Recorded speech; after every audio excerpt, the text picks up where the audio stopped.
Então, paz do Senhor Jesus a todos. Mais uma vez, nesse ano do conhecimento, nós viemos aqui para falar um pouco da Epístola de Judas, né? Judas é o penúltimo livro da Bíblia. E a gente vai falar um pouco, um livro que tem 25 versículos, a exemplo das epístolas de João e de Pedro, Tiago, que são também epístolas universais. A gente tem muito que aprender nesses livros, mesmo sendo um livro da Bíblia com poucos versículos, mas a gente tem muito que aprender. Ele começa aqui falando que ele é o Judas, irmão de Tiago. Porém, a gente sabe que o único Judas, irmão de Tiago, que a gente encontra na Bíblia também é o irmão de Jesus. Está escrito em Marcos, capítulo 6, versículo 3. Não são esses não é esse o carpinteiro? Não é o seu irmão Tiago, Simão, Judas e José? Então, o único Judas que a gente encontra que é irmão de Tiago é também meio irmão do Senhor.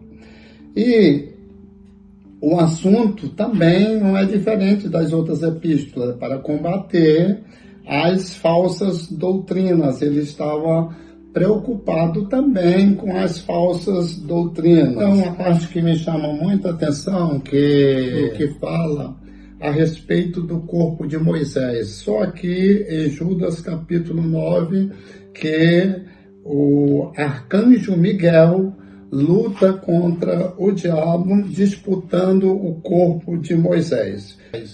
Por que isso me chama muita atenção? Porque é o único versículo da Bíblia que eu conheço que vai falar a respeito do corpo de Moisés. Eu quero acreditar que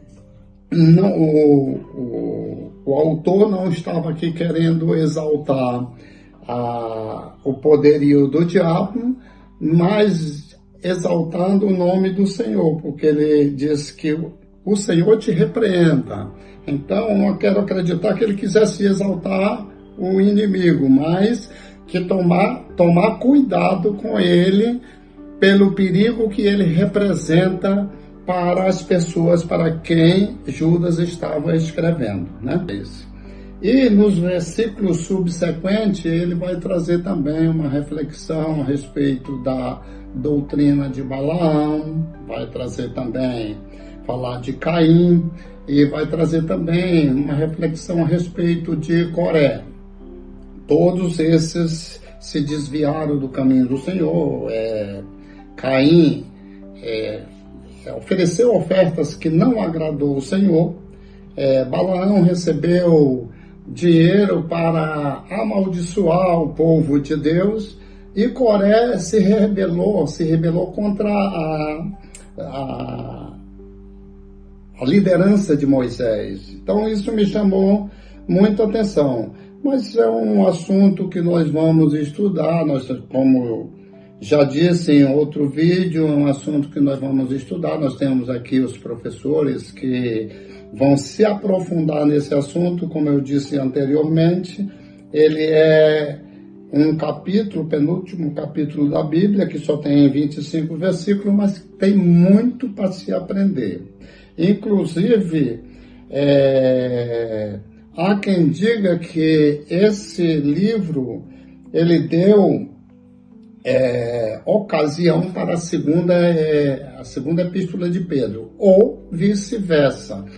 A gente não sabe qual foi a que foi primeiro, mas as duas têm um elo muito profundo que acaba se entendendo que quem escreveu essa epístola, ele ou escreveu a epístola de Pedro ou conhecia muito a epístola de Pedro, ou vice-versa. Então, isso me chamou também muita atenção, esse elo de